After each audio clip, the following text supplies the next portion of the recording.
What's up, folks? Casual Dad here with another Warhammer Combat Cards Warlord and Deck Building Guide. Today we're going to dip into Tau, jumping around a little bit here, and we're going to talk about Darkstrider. Darkstrider is the cheapest of the Tau Warlords, but only by 1 point. He's just one hair cheaper than Onva, who we'll talk about later.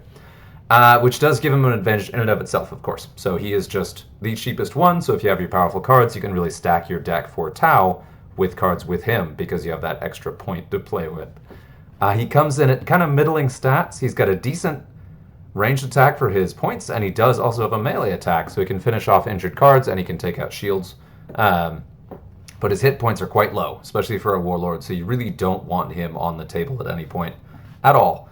But he does have that ranged ready, where if you do have to deploy him, hopefully you have bodyguards still on the table or your opponent is very injured, and that will let you kind of close out the game. So you do sometimes get him in play, but you don't want to. And then to talk about his trait that really defines his decks. Fighting Retreat. When a friendly Tau card changes lanes, it makes a ranged attack at 50% damage, targeting the card it moved away from. This does not affect initial deployment. That last line is really important, because otherwise he'd just blow things away when he first plays cards.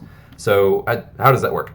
Every time you lose a card and have an empty lane on the board, when you put another card down, you can choose to move any number of your other cards, and any card that moves will then take a shot at half damage at the target that it was across from before. So we're going to look at the deck real quick, and we're going to play a couple games to go ahead and talk through it. This is my classic deck that I do with Darkstrider, the one that I personally enjoyed the last time I laddered with him. It's been a minute since I laddered with Tau, so this is a little outdated. The number one biggest piece being that this is one of the mainstays of your Darkstrider decks. One of the big reasons being, when you change lanes, that free damage is single target damage, but if you have Barrage, it still has the Barrage trait. So your free damage is extra free damage, extra shields, extra trimming down Akaran cards. It's really good to include Barrage in your Darkstrider decks, just for that extra utility. But this guy comes in at a whopping 71 points, has a bunch of hit points for it, and then also has okay damage, but that damage recently got a significant debuff. So this is no longer my go-to card for this guy. If you are looking for a big barrage piece, I would actually use this guy instead. If you have a decent level of him, his range damage is higher at almost half the points. Significantly lower hit points, but in a Darkstrider deck, that can be a feature. Now, the other kind of key about Darkstrider decks is they usually lean on taunt. Your really, really cheap taunt droids in Tau.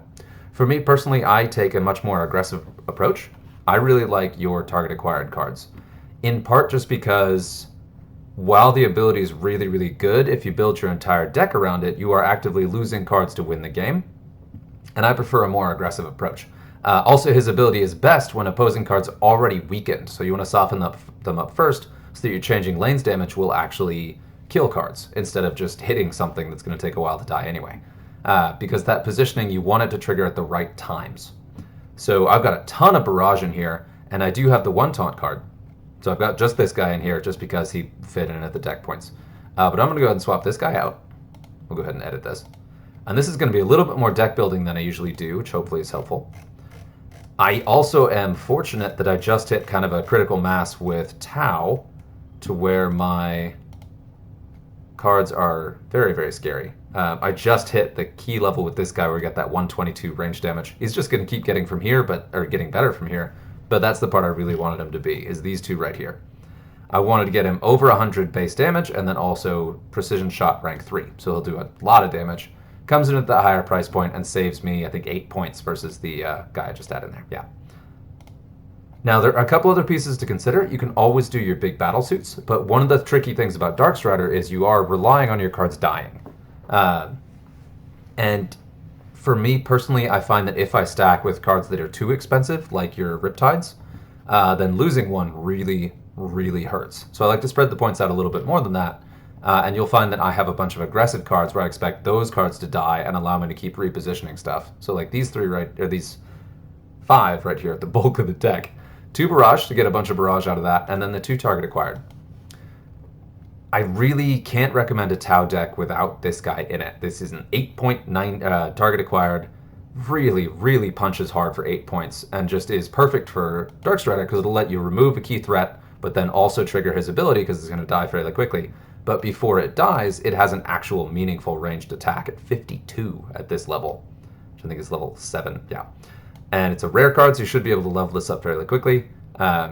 Really, really great piece. And then I also really like this one, which is common, should be even easier to level up. It's a little bit harder to make the case for this guy at the 15 hit points, or at the 15 cost, and then also at the higher hit points, so it's not going to die as reliably. But that gives it an actual chance against like a Badrek deck, where I can take a hit or two before Badrek gets bonus shots on you. Also comes in with the higher ranged attack and that ranged ready, and having both of those really helps me clear out the opponent's board. So I'm benefiting from my redeploys, but I'm also doing a lot of damage first. It's a very alpha strike, very aggressive deck. Now I'm going to tweak it a bit because I just dropped in long strike, so I've got another 10 points to play with. I could go up to 52. So this guy is a very tempting option with that very, very high single target damage, but I do want to keep some decent staying power barrage in here. So this guy is tempting. Really good mainstay card, has a great combination of hit points and damage and a decent cost price point, but I'm going to keep this guy in here. And so we're going to swap out one of these, and we'll see what I've got at the 18 and 16 point range. And then, well, actually, let's look at 25 on the way. Don't have a ton at 25, so I could kind of up two of these. This guy is a great Tau card, but I hesitate to put him in a long strike deck because you want your cards to die at a kind of a reasonable cadence. I do see this guy. This is a great piece. We'll go ahead and pop this guy in here. Has that range ready, good hit points, great cost, great attack value, and has, I just got outflank on him. So yeah, let's do that. And we're going to go ahead and bust this out. I am not actively laddering with Tau, so these are going to be fairly one-sided games. So we'll knock out 2 and see how quickly it goes, and I kind of talk through the philosophy here. But you're going to see me playing against decks that are under-leveled versus what I'm running. Ooh, nice card backs. And at some point, I'm going to ladder up with Tau again, and then I'll see about revising this when that happens, or if there's a convenient campaign. Okay, so he's got outflank, which is going to trigger first, so I'll counter outflank. And no, oh, oh, all right. What? And that's why you bring your target acquired. Sweet. Okay, this is going to be a more interesting game than I thought. While we are kind of talking about deployment, you saw me kind of shuffle my cards around there, deciding what to put where. Positioning is really, really important with Darkstrider, because again, you want your cards to die, but you don't want them to die too quickly, and you want them to die in the correct order. So we're going to take this down, and here you see me remove a priority threat immediately. So I'm probably going to lose some cards, but not this day. Yeah, and then we'll talk about the redeploy once I lose one of these cards, assuming I do, which I should. If he hits me with melee, it's going to be a minute before I bring these guys down. But so you did notice that when I first deployed my cards, I didn't get the bonus shot on any of them because that was initial deployment. So that's that last disclaimer in Darkstrider's ability. But for every card that I lose, oh, I'm going to get a wipe. This will be great. No, I'm not going to get a wipe. He's not going to hit hard enough, but almost a wipe. And this is good. Wow, he shot me. Interesting call. This is one of the things I really love that's a fancy dance, especially when the opposing warlord is there. You can pull this move where you move him once, and that move is going to trigger the bonus attack, hits him there. And then you can move the same card again, and it will hit twice, and then end up still pointed at the original target. So that's how to really focus down one specific target. So you saw a long strike hit that guy, this guy hit that guy twice, and now in my primary attack, I'm going to hit him again. So I just hit Magus 3 times with 2 cards, and then comfortably take that out. So I wanted to make sure to highlight that. So if your board is wiped, it is this amazing time where you can actually dance cards back and forth multiple times to hit specifically one target, or also hit, end up back where they started. So you don't want to, you want to keep your hard-hitting card in that spot and then get a couple bonus shots off it while you're moving it. And you can do that and still get your bonus attacks and benefit from it. So that was my hyper-aggressive Darkstrider deck. We're going to do one more and see if they throw me a curveball. The super heavy was a surprise. Okay. Now, Creed is a good matchup here because I will be taking out cards very aggressively, but if I do without finishing off everything, he's going to benefit from that double deploy, and that's what I'm talking about. Okay, we also have a fairly high level Creed. This is another matchup where you really want that target acquired because I don't want him to be able to redeploy these cards. So I can choose who I'm hitting, which will help me take out the threat cards before they end up pulling back into hand and redeploying.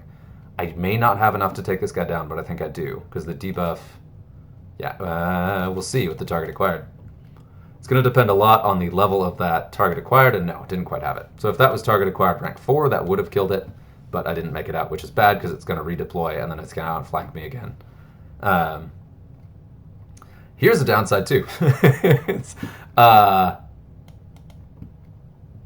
So just looking at that redeploy, had to redeploy on an empty board, so I didn't benefit at all from my bonus attack. So that is a real challenge against Creed specifically, but also if you wipe the opposing board but lose a card in the process, they do a death blow, you do need to watch out for that, because that's a case where you lose your benefit. Also, just general tip, these are not games where I have to worry about it too much. Should I say that now? We'll see. But if you're playing a close game with Longstrider, or Darkstrider, geez, mixing up with Longstrike there, you want to lose cards. If you're going to lose a card, you want to lose a card on your turn, because that will give you the best possible chance to redeploy against your opponent, get your bonus attacks, and then follow up with a shot.